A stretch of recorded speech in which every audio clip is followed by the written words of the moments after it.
បាទជម្រាបសួរបងប្អូនអ្នកគ្នាបាទនេះមកទីណៃនេះបានចង់ហូបឆាជូអែមត្រីរ៉ស់ជាមួយពណ៌ទុំយើងមានត្រីរ៉ស់ពងពុនដៃមួយកណាត់ដែរ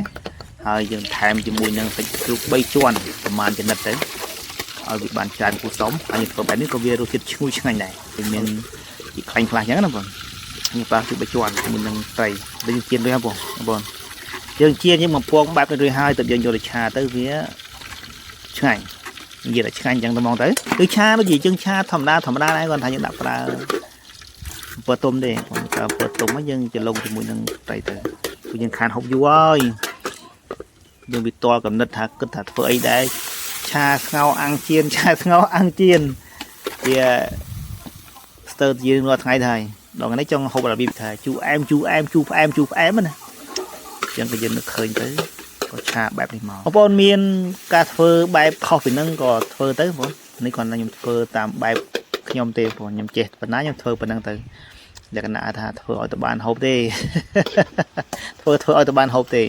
បើបងប្អូនមានកម្រិតឬក៏មានຂ្នាតអីឬក៏ធ្វើទៅកម្រិតចុងភៅទៅហ្មងណាមុនធ្វើទៅឲ្យវាកាន់តែពិសេសពិសាជាងនេះទៀតបងធ្វើប៉ុណ្ណឹងហើយខ្ញុំក្របចោលទៅ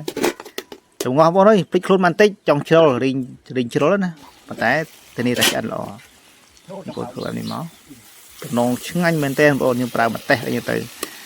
ហើយយើងកុំភ្លេចយើងរោយអាខ្ទឹមបងយើងដាក់ខ្ទឹមដើមខ្ទឹមយើងនឹងមកវាកាន់តែឈ្ងុយឆ្ងាញ់ហើយខ្ញុំដាក់បន្លែទៀតខ្ញុំមានបន្លែបងប្អូនមានបន្លែច្រើនក៏ដាក់ទៅសាឡាត់ក៏បានចំត្រសក់ក៏បានចំអីក៏បានដែរឲ្យតែយើងគិតថាហូបទៅវាត្រូវគ្នាតែខ្ញុំបានពេញប៉ោះទុំនោះពេញប៉ោះសាគានោះ2ផ្លែក៏យើងចិត្តដាក់ជាមួយគ្នាដល់បងប្អូននេះយើងរោយដើមខ្ទឹមបែបនេះមកនេះពេញប៉ោះប្រហែលផ្លែ2ផ្លែមកយើងយកមកធ្វើជាបន្លែ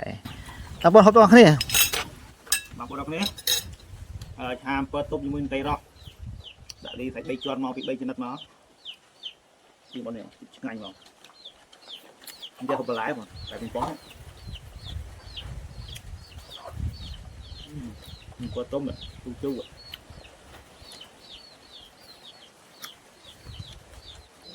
được gọi nhau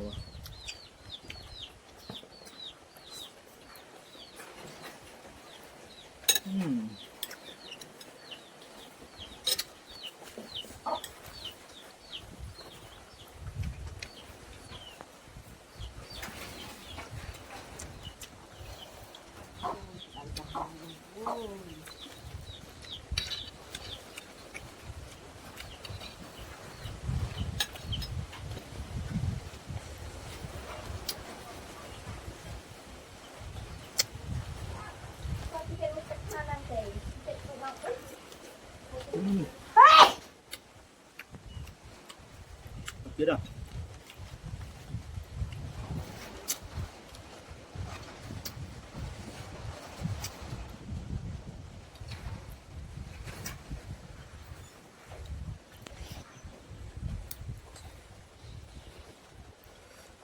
yeah.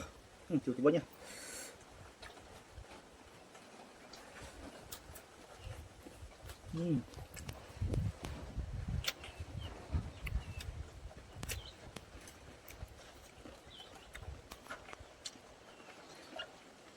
Mm.